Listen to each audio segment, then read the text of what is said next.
my question is this: if silence is one part and sound is one part, correct? Like for example, waves and water. Right. Come what may, even if it's waves, it is again still water. So water remains the same, like it is never gonna change. Only waves are formed.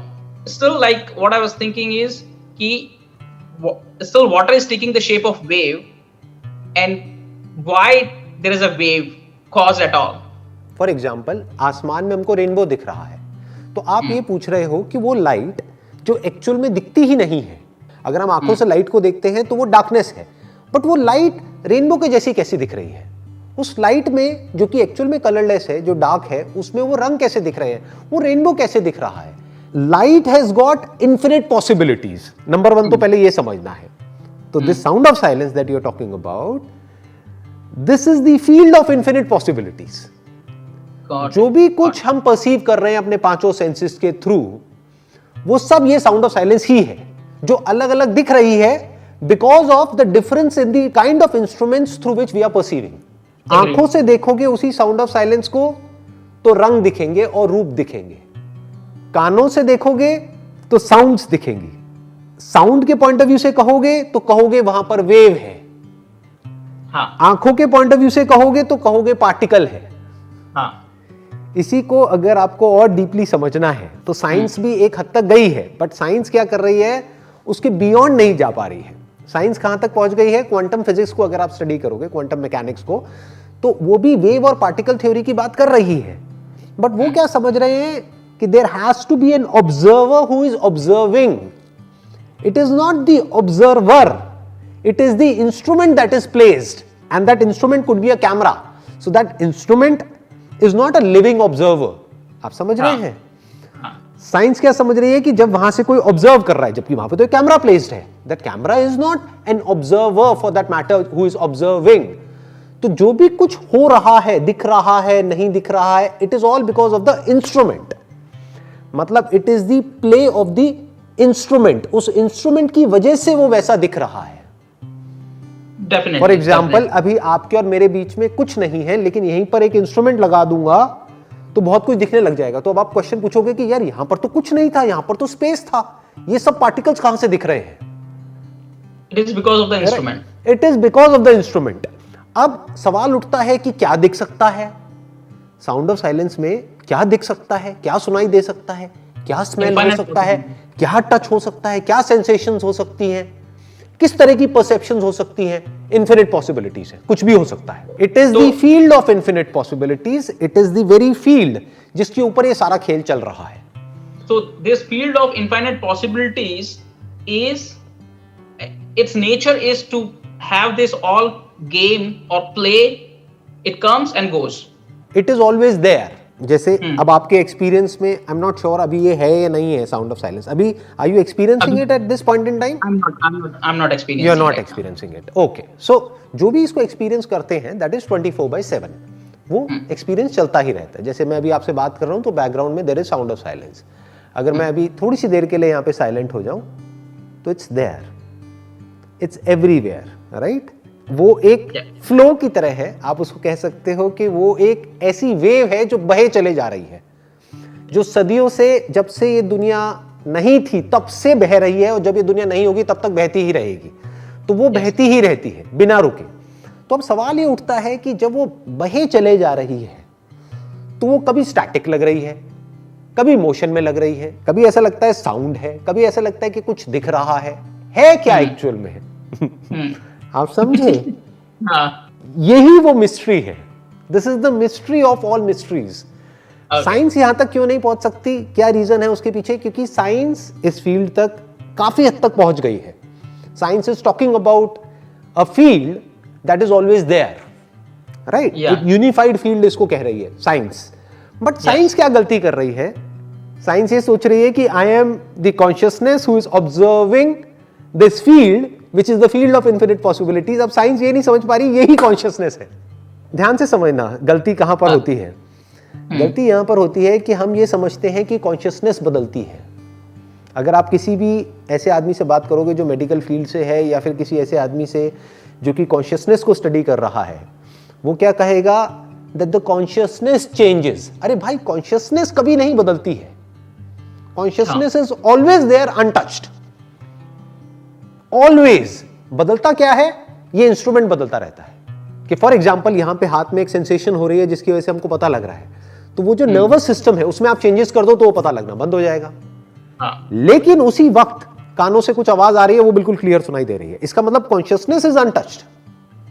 Consciousness is untouched, that's right. आप एक एक करके सारे senses खत्म कर दो, लेकिन अगर एक सेंस भी बचा रहा तो वो वहां से परसीव होता रहेगा।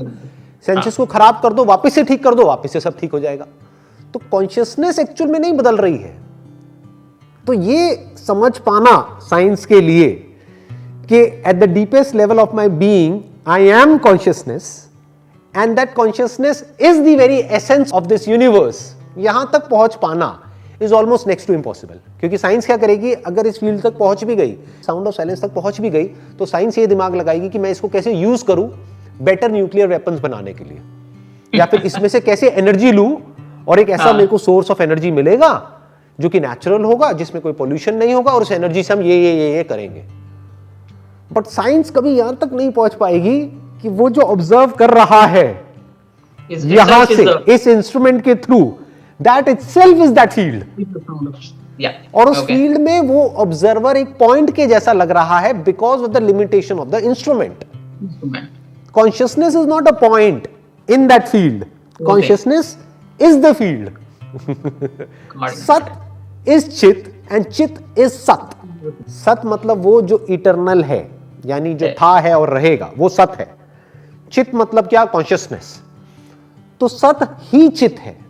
सत जैसे बोलते हैं ना, सत चित आनंद, एक्चुअल में इट्स नॉट आनंद। अगर आप संस्कृत में समझेंगे, इट्स सत्यम ज्ञानम अनंतम।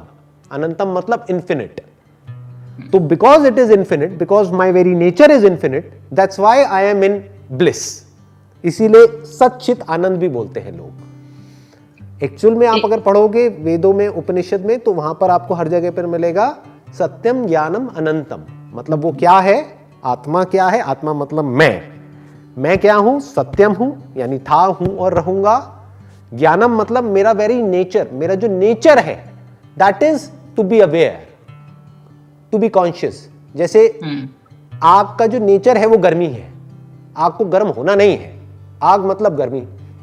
ऐसे ही जो सत्यम है, जो ये साउंड ऑफ साइलेंस है, that is consciousness.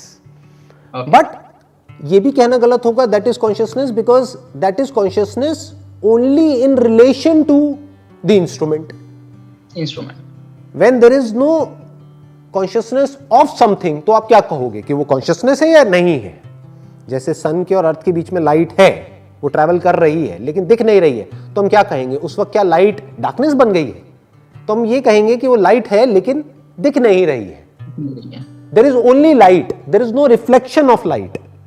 Similarly at that point in time when we are in deep sleep, और when this instrument is not there, या फिर जब ये इंस्ट्रूमेंट डिसइंटीग्रेट हो जाएगा after death of the body, the instrument, right. और वो भी डेथ नहीं हो रहा है, वो बदल रहा है, डिसइंटीग्रेट हो गया है। जहां से इंटीग्रेट हुआ वहीं पे वो डिसइंटीग्रेट हो गया, वहीं पे मिल गया है, उन्हीं एलिमेंट्स में मिल गया है, राइट। तो उसके बाद में क्या होता है, या फिर गहरी नींद में क्या होता है? There is only consciousness, not of something. जैसे there is only light, not light illuminating something. समझ गए? तो there is only consciousness. So एक है कॉन्शियसनेस, एक है कॉन्शियसनेस ऑफ समथिंग। ये जो ऑफ है उसके लिए एक इंस्ट्रूमेंट की जरूरत है, और सिर्फ इंस्ट्रूमेंट ही नहीं, ये इंस्ट्रूमेंट जिसका बना है यानी इस यूनिवर्स का, तो ये एक ट्रिनिटी बन जाती है। ये तीन आ जाते हैं यहां पर। एग्जिस्ट करेंगे तो तीनों करेंगे, नहीं तो एक भी नहीं करेगा। और ये तीनों फंडामेंटली एक ही है, एक ही मटेरियल के बने हैं। इसको मैं बोल रहा हूं तीन, लेकिन एक्चुअल में है दो।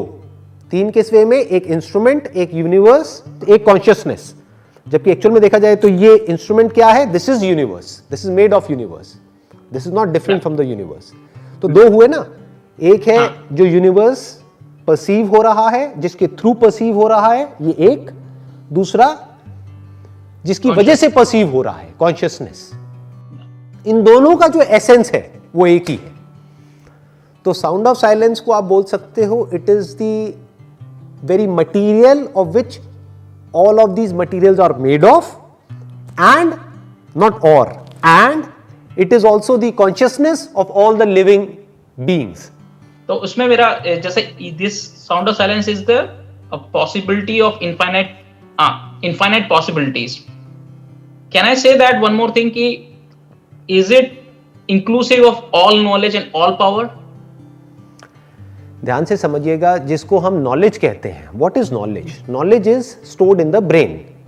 नॉलेज आपकी और मेरी ब्रेन में स्टोर्ड है. नॉलेज क्या है? बेसिकली हमने कुछ नाम दे दिया है, जो भी हमको एक्सपीरियंसेस होते हैं हमारे सेंसेस के थ्रू, उनको उस नाम के साथ वो एक्सपीरियंस रिलेटेड है और वो फीडेड है, उसको हम नॉलेज बोलते हैं. तो knowledge is basically in the human consciousness. Okay. Knowledge के लिए लैंग्वेज का होना जरूरी है, जहां से कि नॉलेज को स्टोर किया जाता है. जैसे कंप्यूटर की अपनी एक लैंग्वेज है, हिंदी एक लैंग्वेज है, इंग्लिश एक लैंग्वेज है, दैट इज नॉलेज. अब एक है the very intelligence which is not knowledge, the intelligence through which everything works, that is based upon cos and effect. उसको बोलते हैं प्रकृति के नियम, which can't be violated under any circumstances. So this intelligence is the basis of this intelligence is still consciousness, isn't that right? एक planet के form होने से लेकर के जब वो प्लैनेट पे कुछ ऐसा एटमॉस्फेयर बना कि वहां पे लाइफ पॉसिबल हो सके, वहां से लेकर के लाइफ का जो इवोल्यूशन है, जैसे जैसे लाइफ इवॉल्व करती चली जा रही है, पहले पानी से शुरू हुई, फिर उसके बाद में पानी के बाहर, फिर आसमान में, फिर यहां, फिर वहां, एक पूरा का पूरा ये एक प्रोसेस है. This process of evolution, this is based upon cos and effect. लगता ऐसा है कि इसको कोई कॉज कर रहा है, कोई आदमी बैठा है कहीं पर बादलों के ऊपर जो इसको कॉज कर रहा है. ये सब कुछ अपने आप हो रहा है based upon the laws of cause and effect, based upon the laws of the nature. And it is based on the intelligence of the which sustain into the consciousness, because without consciousness it still cannot. उसको आप intelligence भी कह सकते हो, क्योंकि हमारा mind जो है वो हमेशा नॉलेज, इंटेलिजेंस, इन्हीं रेल्स में घूमता है. बट बेटर वर्ड है laws of the universe. Laws of the universe. आप ग्रेविटी को क्या कहोगे? ये जो ग्रेविटी है उसको आप इंटेलिजेंस कहोगे या लॉ कहोगे? एक मैग्नेटिक फील्ड है, उसकी वजह से ऐसा हो रहा है. इंटेलिजेंस वर्ड यूज करते ही एक थोड़ा सा प्रॉब्लम आ जाता है. ऐसा लगता है कि कुछ मिस्टिकल है या फिर कोई पर्सन है जो बहुत ही इंटेलिजेंट है, जो इसको पूरे को गवर्न कर रहा है. We don't have to use this word called intelligence here. It's basically simple laws, कि जैसे ये दो हाथ टकराए तो आवाज हुई. इस आवाज की वजह से और क्या क्या हुआ यहां पर इस कमरे में वो हमको दिख नहीं रहा है.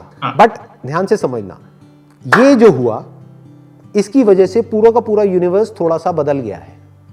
आप ये भी कह सकते हो थोड़ा सा बदल गया है, ये भी कह सकते हो पूरी तरह से बदल गया है. हुआ क्या है? ये दो हाथ आपस में टकराए, पूरा यूनिवर्स बदला है, बट उसको हम परसीव नहीं कर पा रहे हैं, हम देख नहीं पा रहे हैं. तो इज इट इंटेलिजेंस, या फिर क्योंकि ये हुआ तो एक वाइब्रेशन जनरेट हुई, वो वाइब्रेशन जा करके किसी और वाइब्रेशन से टकराई, उसकी वजह से कुछ और हुआ, फिर कुछ और हुआ, फिर कुछ और हुआ, और पूरा का पूरा यूनिवर्स, सिर्फ ये प्लैनेट नहीं, पूरा यूनिवर्स थोड़ा सा बदल गया. Cause and effect. Cause and effect. सब कुछ इंटरलिंक्ड है. ये सिर्फ ये नहीं है, ये आवाज सिर्फ ये आवाज नहीं है, ये पूरे के पूरे यूनिवर्स की डायरेक्शन चेंज हो गई है इसकी वजह से.